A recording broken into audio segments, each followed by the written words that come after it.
श्री गुरुचरित्र ग्रंथ अध्याय 26वा गर्विष्ठ ब्राह्मणांचा जयपत्राविषयी हट्ट. या अध्यायाच्या नित्यपठनाने व श्रवणाने शत्रू निष्प्रम होऊन शरण येतात. ओम श्री गणेशाय नमः. श्री सरस्वत्ये नमः. श्री गुरुभ्यो नमः. श्री कुलदैवताय नमः. वेद अनादि अनंत आहेत. ब्रह्मदेवालाही त्यांचे पूर्ण ज्ञान नाही, म्हणून तुम्ही वृथा अभिमान बाळगू नका, गर्व करू नका, असे श्रीगुरूंनी त्या गर्विष्ठ ब्राह्मणांना समजावण्याचा खूप प्रयत्न केला, पण त्याचा काही उपयोग झाला नाही. आम्ही 3 वेद जाणतो, असे ते गर्वाने पुन्हा पुन्हा बोलत होते. तेव्हा त्यांचा गर्व परिहार करण्यासाठी श्री गुरु त्या ब्राह्मणांना म्हणाले, नसत्या भ्रमात राहू नका. वेद अनंत आहेत. प्रत्यक्ष नारायणाचा अवतार असलेल्या व्यासांनी वेदांचे विभाजन केले, पण त्यांनाही वेदांचे पूर्ण ज्ञान नव्हते. त्या व्यासांचे पहिलं वैशंपायन, जैमिनी व सुमंतू असे 4 मुख्य शिष्य होते. आम्ही सर्व वेदांचा अभ्यास करणार आहोत, असे ते म्हणाले असता, हे केवळ अशक्य आहे. कल्पपर्यंत आयुष्य लाभले तरी एका वेदाचेही अध्ययन पूर्ण होणार नाही.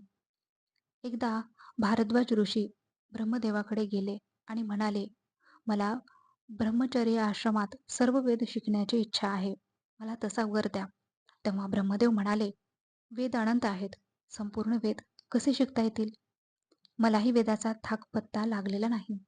वेद किती आहेत याची तुला कल्पना नाही, म्हणून तू असे बोलतो आहेस.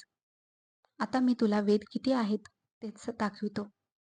असे सांगून त्यांनी भारद्वाजांना अति उंच असे 3 पर्वत दाखवले व हे 3 पर्वत म्हणजेच 3 वेद आहेत, असे सांगितले. त्या पर्वत प्राय 3 वेद राशी पाहून घाबरलेले भारद्वाज म्हणाले, मी इतके वेद कसे काय शिकणार? केवळ अशक्य आहे. असे बोलून ते ब्रह्मदेवांना शरण गेले. मग ब्रह्मदेवांनी त्यांना अध्ययनासाठी 3 मुठी भरून वेद दिले. भारद्वाजांनी त्या 3 वेदातील काही मंत्र वेगळे काढून 4था वेद तयार केला. असे सांगून व्यास आपल्या 4 शिष्यांना म्हणाले, मी आता तुम्हाला एक एक वेद देणार आहे. एकेका वेदाचाही अभ्यास करण्यास खूप प्रयास पडतात. तुम्हाला अभ्यास करण्यासाठी त्यातील थोडेफार सांगे. त्यावर ते शिष्य व्यासांना म्हणाले, आम्हाला एक एक वेद त्यांच्या आदी अंतासह सांगा. त्यातील जे शक्य आहे ते आम्ही शिकू. असे बोलून त्या 4 शिष्यांनी व्यासांच्या चरणांना वंदन केले. मग संतुष्ट झालेल्या व्यासांनी आपल्या 4 शिष्यांना वेदसंहिता दिल्या. त्यांनी प्रथम पैल नावाच्या शिष्याला जवळ बोलावून त्याला ऋग्वेद दिला. वैशंपायनला यजुर्वेद सांगितला. जैमिनीला सामवेद दिला व सुमंतूला अथर्ववेद सांगितला. अशा प्रकारे वेदव्यासांनी त्यांच्या पैलादी शिष्यास 4 वेद संहिता दिल्या. त्याचप्रमाणे प्रत्येक वेदाचे ध्यान, स्वरूप, वर्ण, गोत्र, देवता, छंद, उपवेद व शाखा या सर्व गोष्टी सविस्तर समजावून सांगितल्या. व्यासांनी 4 वेदांची केलेली ही सविस्तर चर्चा श्री गुरूंच्या मुखातून ऐकून ते गर्विष्ठ ब्राह्मण अवाक झाले. मग श्री गुरु म्हणाले, पूर्वी या भरतखंडात अनेक पुण्यवान लोक होते. सर्वजण वर्णाश्रम धर्माचे निष्ठापूर्वक पालन करीत असत. पण आता या कलयुगात ब्राह्मणांनी अगदी ताळतंत्र सोडला आहे. ते कर्मभ्रष्ट झाले आहेत. स्वधर्म, सदाचार यापासून दूर गेले आहेत. वेदबाह्य आचरण करू लागले आहेत. वेदाध्ययन मागे पडले आहे. त्यामुळे वेदांचे सामर्थ्य लोप पावले आहे. आजकाल ब्राह्मण म्लेच्छापुढे वेदपठण करतात. यामुळे ब्राह्मण वर्गाचे सत्व नाहीसे झाले आहे. ते मंदबुद्धीचे झाले आहेत. पूर्वी ब्राह्मण वर्गाला फार महत्त्व होते.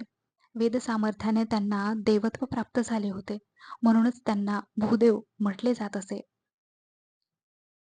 राजे महाराजे ब्राह्मणांच्या चरणांची पूजा करीत असत. त्यानं कोणी सर्वस्वाची दीक्षा देऊ केली तर ते तिचा स्वीकार करीत नसत.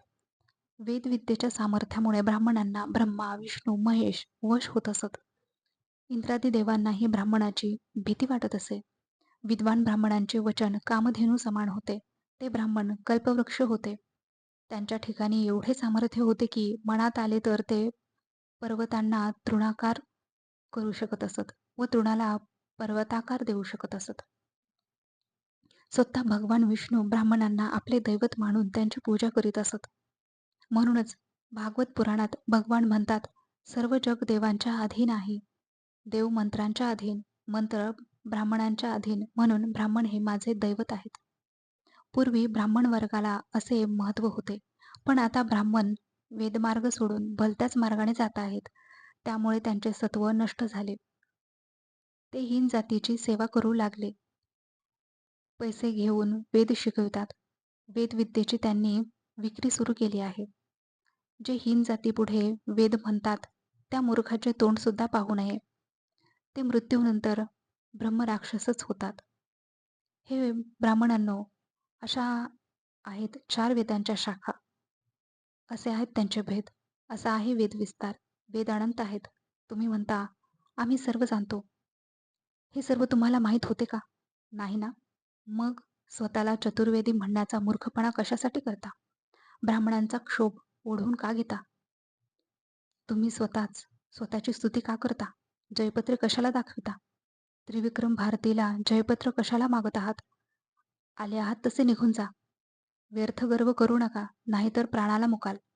श्रीगुरूंनी त्या अहंकारी ब्राह्मणांना इतके सांगितले तरी पालथ्या घड्यावर पाणी. ते काही ऐकावयास तयार नव्हते. त्यांचे एकच पालुपत, आम्हाला वेदाविषयी वादविवाद करावयाचा आहे, चर्चा करावयाची आहे. आम्ही जर वादविवाद केला नाही तर आम्ही हरलो, असे लोक राजाला सांगतील. मग आमची प्रतिष्ठा काय राहणार? सिद्धयोगी नामधारकाला म्हणाले, त्या उन्मत्त ब्राह्मणांना आपले हित हितही समजत नव्हते. त्यामुळे त्यांनी आपल्या सर्वनाशाला निमंत्रण दिले, असे मला वाटते. अशा रीतीने श्री गुरुचरित्रामृतातील गर्विष्ठ ब्राह्मणांचा जयपत्राविषयी हट्ट नावाचा अध्याय 26वा समाप्त. श्री गुरुदेव दत्तात्रयार्पणमस्तु. अवधूत चिंतन श्री गुरुदेव दत्त.